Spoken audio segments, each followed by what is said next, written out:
বন্ধুসকল আজি আমি গৈ আছোঁ একদম শৰাইঘাট দলং চাবলৈ। আপোনালোকে যদি শৰাইঘাট দলং যাবলৈ মন আছে আমাৰ লগত যাব পাৰিব।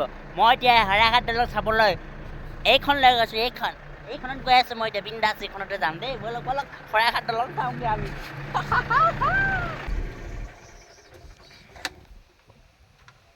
এয়া গাড়ী ষ্টাৰ্ট কৰিছোঁ। ঐ কাজিৰঙা চাবলৈ গৈ আছোঁ।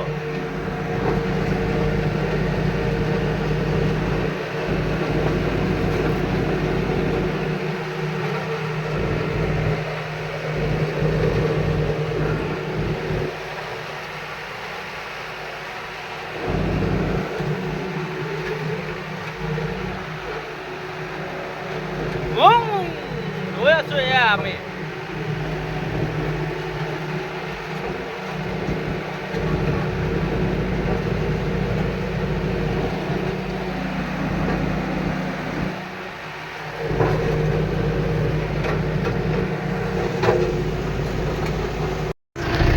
এইখন শৰাইঘাট দলং চাবলৈ এইখনতে চাবলৈ ইমান টকা কিন্তু মজা হৈ আছে।